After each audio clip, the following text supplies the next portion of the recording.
ನಮಸ್ತೆ ವೀಕ್ಷಕರೇ, ನಾನು ಈ ದಿನ ಗೋಧಿ ಹಿಟ್ಟಿನ ಕುಕೀಸ್ ಅಥವಾ ಗೋಧಿ ಹಿಟ್ಟಿನ ಬಿಸ್ಕೆಟ್ನ ಬೇಕರಿ ಶೈಲಿಯಲ್ಲಿ ಯಾವ ರೀತಿ ಮಾಡ್ತಾರೆ ಅಂತ ತೋರಿಸ್ತಾ ಇದ್ದೀನಿ. ಮಾಡೋ ವಿಧಾನ ನೋಡೋಣ. ಮೊದಲು ಒಂದು ಬೌಲ್ಗೆ ಅರ್ಧ ಕಪ್ಪಷ್ಟು ಪುಡಿ ಮಾಡಿರುವಂಥ ಸಕ್ಕರೆ ಹಾಕ್ಕೊಳ್ತಾ ಇದ್ದೀನಿ. ನಂತರ ಅರ್ಧ ಕಪ್ಪಷ್ಟು ತುಪ್ಪ ಹಾಕ್ಕೊಳ್ತಾ ಇದ್ದೀನಿ. ತುಪ್ಪ ರೂಮ್ ಟೆಂಪ್ರೇಚರಲ್ಲಿ ಫ್ರಿಜ್ಜಲ್ಲಿ ಇಟ್ಕೊಂಡಿರುವಂಥ ತುಪ್ಪನ ತಕ್ಷಣವೇ ಹಾಕೋಕೆ ಹೋಗ್ಬಿಡಿ. ರೂಮ್ ಟೆಂಪ್ರೇಚರಿಗೆ ಬಂದ ನಂತರ ಹಾಕ್ಕೊಳ್ಳಿ. ಗಟ್ಟಿ ತುಪ್ಪ ಹಾಕ್ಕೊಳ್ಳೋದು ಬೇಡ ಅಂತಷ್ಟೇ. ಈಗ ಎರಡನ್ನೂ ಮಿಕ್ಸ್ ಮಾಡ್ಕೊಳ್ತಾ ಇದ್ದೀನಿ. ಗಟ್ಟಿ ತುಪ್ಪ ಹಾಕೋದ್ರಿಂದ ಮಿಕ್ಸ್ ಮಾಡೋದು ಸ್ವಲ್ಪ ಕಷ್ಟ ಆಗುತ್ತೆ ಅಂತಷ್ಟೇ, ಮತ್ತು ಸಾಫ್ಟಾಗಿ ಬರೋಲ್ಲ ಬಿಸ್ಕೆಟ್. ನೋಡಿ, ಯಾವಾಗ ಈ ರೀತಿ ಬಂದಿರುತ್ತೆ ಆವಾಗ ಬೀಟ್ ಮಾಡೋದನ್ನು ಸ್ಟಾಪ್ ಮಾಡ್ಕೊಳ್ಳಿ. ಈಗ ಅರ್ಧ ಕಪ್ಪಷ್ಟು ಕೊಬ್ಬರಿ ತುರಿ ಹಾಕ್ಕೊಂಡಿದ್ದೀನಿ. ಒಂದು ಚಿಟಿಕೆ ಉಪ್ಪು, ಅರ್ಧ ಟೇಬಲ್ ಸ್ಪೂನ್ ಬೇಕಿಂಗ್ ಪೌಡರ್, 1 ಕಪ್ಪಷ್ಟು ಗೋಧಿ ಹಿಟ್ಟು ಹಾಕ್ಕೊಳ್ತಾ ಇದ್ದೀನಿ.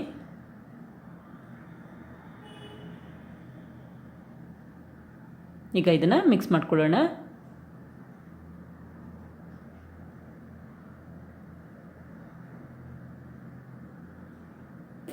ಈಗ ಕೈಲಿ ಮಿಕ್ಸ್ ಮಾಡ್ಕೊಳ್ತಾ ಇದ್ದೀನಿ.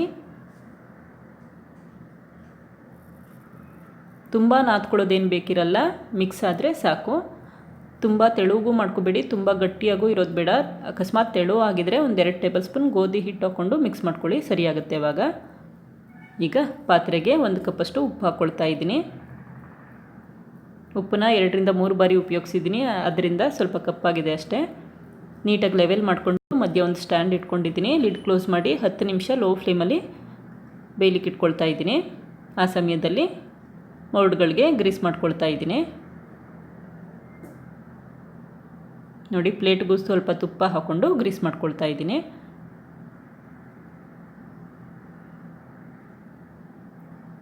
ಈಗ ಮಿಶ್ರಣದ ಸಣ್ಣ ಉಂಡೆ ತೊಗೊಂಡು ಈ ರೀತಿ ಅಂಗೈಲಿಟ್ಕೊಂಡು ಸ್ವಲ್ಪ ಪ್ರೆಸ್ ಮಾಡಿದ ನಂತರ ಫೋರ್ಕಲ್ಲಿ ಡಿಸೈನ್ ಮಾಡ್ಕೊಳ್ತಾ ಇದ್ದೀನಿ. ಮೊದಲು ಒಂದು ಸಣ್ಣ ಉಂಡೆ ತೊಗೊಂಡು ರೌಂಡ್ ಶೇಪಲ್ಲಿ ಮಾಡಿಕೊಂಡು ಅಂಗೈಲಿ ಇಟ್ಕೊಂಡು ಸ್ವಲ್ಪ ಪ್ರೆಸ್ ಮಾಡಿದ ನಂತರ ಫೋರ್ಕಲ್ಲಿ 4 ಸೈಡು ಲೈಟಾಗಿ ಪ್ರೆಸ್ ಮಾಡ್ಕೊಳ್ತಾ ಇದ್ದೀನಿ. ನಿಮಗೆ ಡಿಸೈನ್ ಬೇಡ ಅಂತ ಅಂದರೆ ರೌಂಡ್ ಮಾಡ್ಕೊಂಡು ಇಟ್ಕೊಂಡ್ರೆ ಸಾಕು.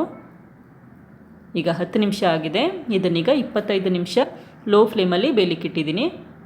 ಇದೇ ರೀತಿ ಉಳಿದಿರುವಂಥ ಕುಕೀಸ್ ಮಿಶ್ರಣನೂ ಕೂಡ ಮಾಡ್ಕೊಂಡು ಇಟ್ಕೊಳ್ತಾ ಇದ್ದೀನಿ.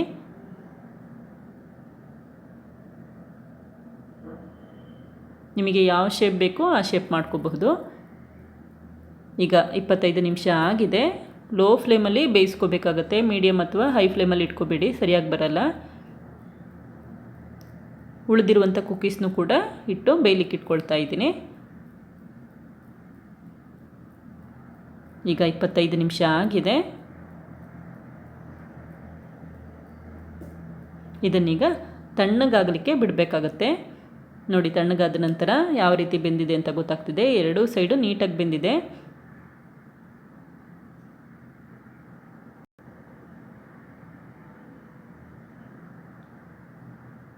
ನೋಡಿದ್ರಲ್ಲ ವೀಕ್ಷಕರೇ, ಎಷ್ಟು ಸುಲಭವಾಗಿ ಗೋಧಿ ಹಿಟ್ಟಿನಲ್ಲಿ ಕುಕೀಸ್ ಮಾಡಬಹುದು ಅಂತ ಗೊತ್ತಾಗುತ್ತಲ್ವ. ಕೊಬ್ಬರಿ ಹಾಕಿರೋದ್ರಿಂದ ತುಂಬ ಚೆನ್ನಾಗಿ ಅನಿಸುತ್ತೆ ಮತ್ತು ಕ್ರಿಸ್ಪಿಯಾಗಿ ಇರುತ್ತೆ. ಬಾಯಲ್ಲಿಟ್ಟರೆ ಕರಗೋ ಹಾಗಿರುತ್ತೆ. ನೋಡಿ, ಕಟ್ ಮಾಡಿ ತೋರಿಸ್ತೀನಿ ಯಾವ ರೀತಿ ಬಂದಿದೆ ಅಂತ ಗೊತ್ತಾಗುತ್ತೆ.